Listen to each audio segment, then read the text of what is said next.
Hello everybody. Core Web Vitals. Why is the SEO world talking about core web vitals? Google made a recent announcement that has made business owners and web design agencies sit up and take notice. Google has said effective May 2021, the Core Web Vitals Assessment Score will influence rankings of websites in search engine result pages. So, what are these core web vitals? Browsing through a website is no fun if the speed of loading or responsiveness of the website is poor or if the website is not visually stable. Core Web Vitals are a set of metrics that determine speed, responsiveness, and visual stability, which together influence the user's experience on a web page or website. So, all this is supposed to contribute to the page experience. So, what is this Core Web Vitals? A set of factors. The first factor is largest contentful paint, which is called LCP. LCP measures the time in seconds when the page starts loading until the largest block of text or largest image is presented on the web page. This is an indication that the page's main content has finished loading. Needless to say, a low LCP means the loading time is faster, so it's useful from the page experience point of view. An LCP score of 2.5 seconds or less is considered as good, while 2.5 to 4 seconds means the web design needs improvement and more than 4 seconds indicates the design is poor. And the next factor is first input delay or FID. FID measures the time in milliseconds when the user first initiated an action to view your web page, such as clicking on a link, tapping a button, or hitting enter after entering the URL in the browser. This does not include any browser-related actions such as scrolling up and down or zooming the page. So FID is a measure of how responsive your site is to user interaction. The lesser the FID, the more responsive is your site, and hence a better impression it conveys to the user.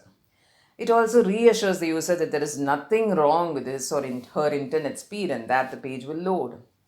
FID score of 100 milliseconds or less is considered as good, while 100 to 300 milliseconds means the web design needs improvement and more than 300 milliseconds indicates poor design. The next factor is cumulative layout shift, CLS. On a content-rich web page, there are several content elements like blocks of text, images, buttons to initiate some action, a table, or a small form to enter the data. The distance between these elements can be large, and further, not all elements load simultaneously or in any sequence. The net effect of this is that the loading of the page appears jerky or visually unstable with loading elements moving between frames. So CLS is a metric that measures the cumulative score of all unexpected shifts in layout within the viewing area for the user and during the page's entire life cycle. So CLS is a measure of the visual stability of the web page. And this is not measured in seconds or milliseconds like the earlier factors, but it is a number which is called the CLS score, which is a product of two other numbers representing components called impact fraction and distance fraction. Sounds complex, right?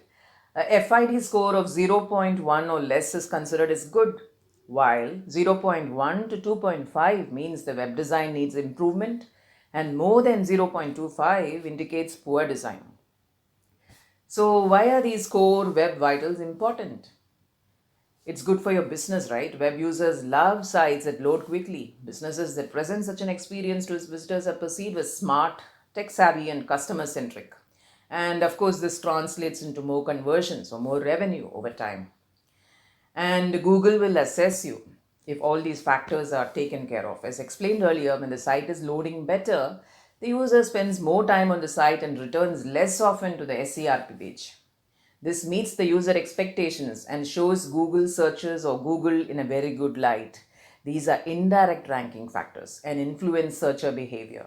That is why Google is giving incentives to websites that have good core web vital metrics with a good experience badge that will be displayed against the page in SERP. To measure these metrics, Google will do an assessment from May and June 2021 onwards, and sites must pass this test to appear in the first lot of SERP. And these factors, if you follow, of course, your rankings will improve. Till date, Google has been using these parameters. Website should be mobile friendly, website offers safe browsing or not, HTTP or HTTPS, and unnecessary pop-ups are not there. So these are the page experience factors which Google had. But now these core web vitals assessment score are also added to the above list of parameters. And one important point to note, in spite of the above announcements, Google has also said that these 5 parameters will decide rankings only to the extent of 45%. The remaining 55% will come from quality of content and the number of backlinks or hyperlinks. SEO analysts, web designers, and business owners should remember not to sacrifice these content parameters in a hurry to improve core web vital score. So, what worked earlier works even now. So, by doing so, you will only be conceding whatever advantage you have built for your business to competitors who present content on their websites. So, go ahead and get it done. But remember, don't forget the earlier parameters which Google loves too. And thanks for listening and have a lovely day.